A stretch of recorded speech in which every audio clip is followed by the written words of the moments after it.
Quizzy Whizzy! Today, magical creatures telling their own wild stories. Subscribe! Who collects teeth from under pillows? Gnome or tooth fairy?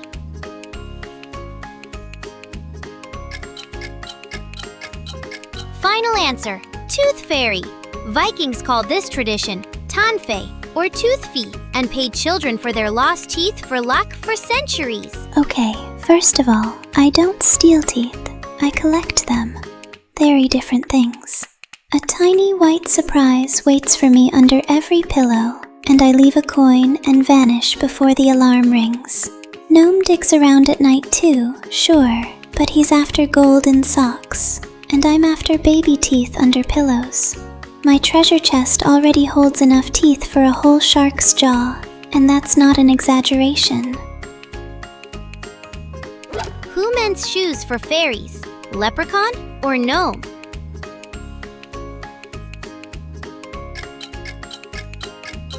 Right answer, leprechaun. In original Irish folklore, leprechauns aren't treasure hunters at all. They're shoemakers who mend fairy shoes at night. Gold? What gold? I'm a cobbler. I've got calluses from the awl to prove it. All night I patch up fairy shoes, and they wear them out in one single party. One elf came back 3 times in a week. Must have never stopped dancing. I never built any rainbow. People just made that up because they were too lazy to find my workshop. Whose horn was sold as medicine? Pegasus or unicorn?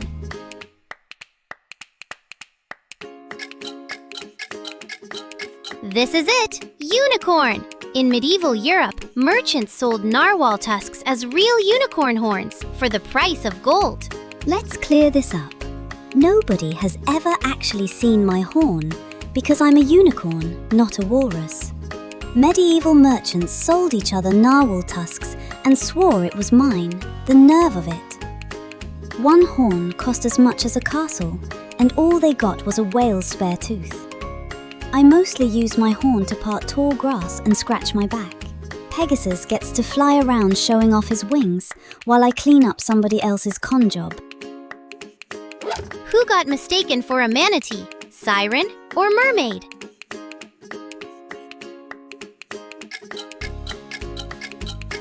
Guess correct, mermaid. Columbus logged that he'd spotted mermaids. Historians are fairly sure they were manatees. Columbus, honey, I get that the voyage was long, but mistaking me for a manatee is a bit much. I have a shimmering scaled tail, not gray, wrinkly skin. I was simply busy that day doing my hair, some distance away, thank you very much. Now I spend eternity explaining I'm not a giant sea potato. Sirens at least get credit for singing nicely. I got compared to a sack of vegetables. Who tosses sand in your eyes? Fairy godmother or Sandman? And the answer is Sandman. The word for morning eye crust is literally sand in languages across half the world, and the Sandman usually gets blamed. Yes, I'm the one tossing sand in your eyes. But don't take it personally. It's just sleepy crumbs, not construction material. I work nights, silently, no creaky floorboards, and I'm gone before the alarm rings. I've got exactly 1 sack for the whole neighborhood, and no, I've never washed it. Fairy godmother turns pumpkins into carriages. I just want you to get some rest. Who used to ride a white horse? Santa or Genie?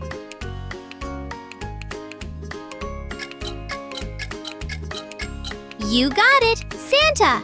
Santa's original version, Saint Nicholas, rode a white horse in Dutch legend, not a sleigh full of reindeer.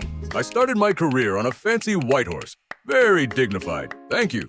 Then some poet wrote a poem about 8 reindeer, and that was that, no undoing it. Now, I've got a whole team, every reindeer with their own personality, and one demands a carrot with his name on it. Genie at least gets a fly sitting on a comfy carpet. I'm standing in a sleigh all night in the cold.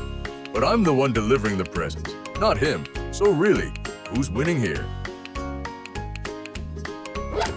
Who used to be a hare, not a rabbit, unicorn, or Easter bunny?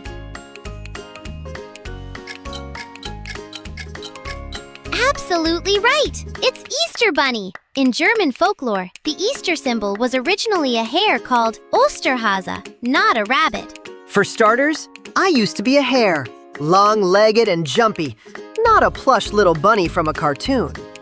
The spring goddess Aostra hired me to deliver eggs, and I've been running every spring since. No days off. I didn't invent chocolate, by the way. It started with plain painted eggs hidden in grass, which, honestly, wasn't bad either. Somewhere along the way, someone redrew me as a rabbit, apparently cuter. Who guarded gold in ancient legends, dragon or griffin?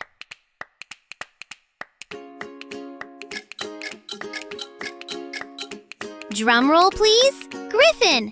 Ancient Greeks and Scythians believed griffins guarded gold deposits in the Altai Mountains. My job is simple. Half lion, half eagle, and all the gold is mine until you prove otherwise. Scythians were terrified of my mountains, and honestly, fair enough. I've got an eagle's talons and a lion's temper combined. Someone apparently mistook my ancestors' bones for dinosaurs. Well, thanks. Very flattering. I don't spend the gold. I just like watching it sparkle in the sun. Who lives 500 years, phoenix or dragon?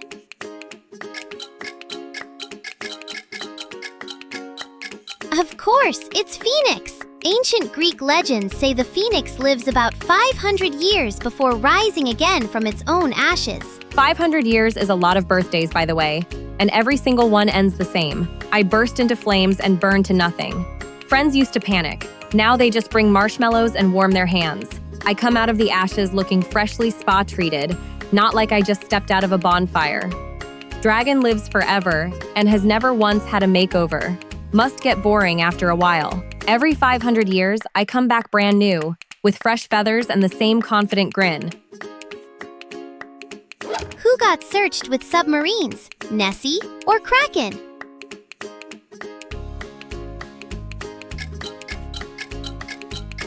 And the winner is Nessie! I'm apparently the only legend with an actual research file.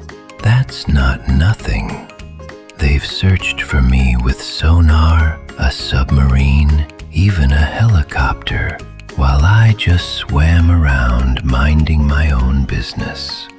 One tourist snapped a blurry photo, and now people have argued for 50 years about whether it's a flipper or a log. How many did you guess? Tell us which creature you liked best. Subscribe and like.